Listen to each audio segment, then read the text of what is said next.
And an exciting day here in the facility as we're joined by the newest member of the Las Vegas Raiders, Raheem Mostert. Raheem, congratulations, man. An exciting day for you and the family. And I'll start right here. Big picture. Yeah. What about this situation here in Vegas made sense for you at this point in your career? Yeah. Obviously, opportunity is always good, right? And you got to go where the opportunity is calling. So for me, just being in this realm, being back in the West Coast, being a Raider now, I think that's the most important thing. This shield, that you're wearing, the shield that's on the hat, these logos and everything that a Raider stands for is something special. I've been a huge fan since I was a kid. Just seeing all the greats, right, that just went through here. I mean, I grew up watching Miami, and one of the special guys that I liked watching was Warren Sapp. When he came through, the Raider Nation. So it's just unbelievable, man. And I'm super excited about the opportunity. We have a great coaching staff. Pete Carroll is just, he called me right away, and we chopped it up, and he asked me, "Hey, are you ready to run the ball for me finally?" And I was like, "Yeah, let's do this." And also obviously Chip Kelly. I started out my career with him out in the Eagles, so it's just a full circle moment for me. You talk about that familiarity with Chip, and at this point, for someone like you who's played so much football, who's played so much high-level football, like, how important was it to have some level of familiarity with whatever your next place was going to be? No, it's very important, but also with new change, also there has to be adjustments. There's going to be some adjustments that go on in this offense for me, and that's okay. I feel like I'm just a versatile style type of back. I'm not just a back that could just run in between the tackles, but I could also, jet sweeps or in motion and catch the ball out of the backfield or run routes. So, I'm multifaceted in so many different ways of the offense. And I feel like that's going to be a great opportunity here. You talked about Pete, and I was just thinking about this when you were talking. Like, it feels like you guys probably kind of like circled each other for a little bit of time, right? Where you're in San Francisco, he's up in Seattle, both doing your things. But like, it must be exciting now to, one, like you said, have a chance to finally run the ball for Coach Carroll, but like also play for a dude who has been very clear from the jump. Like, you look at what he's done historically. Yeah. This is a guy who wants to run the football and do it effectively. Yeah, he wants to run the football, wants to do it effectively, but also he's a guy that's, he wants players to play. He wants players to be at their best, and you could just see that. I've had several conversations with guys that played for Seattle during the times that he was there, and all they kept talking about was, "Man, Pete is awesome. Like, he's gonna get you to play for him. Like, he's gonna get you to play for the organization, not just him, but for the whole team, and that's something that you want."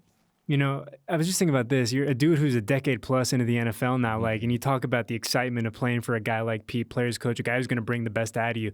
Even a decade into the NFL, is it still important for you to have a coach who's like, "Hey, man, we're going to get the best out of you. Like, yeah. I'm gonna be one of those guys that you're going to want to run through a brick wall for me." Yeah, no, that's what you want, and you have to have a no nonsense coach, and I feel like that's Pete. I feel like that's who he is, right? He seems nice and everything like that, but I feel like, just by talking with other, colleagues in the league, they have the same mentality. Pete is a no-nonsense guy. He wants to get the best out of you, and he requires it because, ultimately that's what helps drive a championship, style team. It's so funny. We've had this. I've asked a lot of people this question this offseason, but I haven't had a chance to ask a running back this question yet. When we kind of like zoom out, we look at big picture. You look around the NFL this year, what Saquon did, what Josh Jacobs did, what some of these other guys, Derrick Henry, what some of these guys did in their new spots. Like, big picture, do we feel like the running back is back? It kind of feels like this position group is having a resurgence in 2024-25. Yeah, I feel like it's making its track back, to prominence that it once was. Obviously, it's going to take some time, but with these guys that the past 2 years, and myself included, right, we've all done some unbelievable things, but I feel like it's on the up and up, and it's exciting to see that, especially in a position that people don't really look at as being a powered position within an offense. And it's so interesting to me too, because like you're 100% right, where it feels like until as of late that people looked at the running back position, like, you know, in a big, you know, group, they looked at it a certain type of way. But then you look and the teams that have had success in December, in January, teams that are winning the Super Bowl, they can all run the football. Yeah. So from a running back, like, again, not to pat ourselves on the back too much, but like, what does an effective running game do for an offense in totality? Yeah, I mean, you could just tell, you know, when there's no lanes opening up, everything works hand in hand. You know, the pass game works because of the run game. The run game works because of the pass game, and play action, right? All that is hand in hand, and it goes with each other.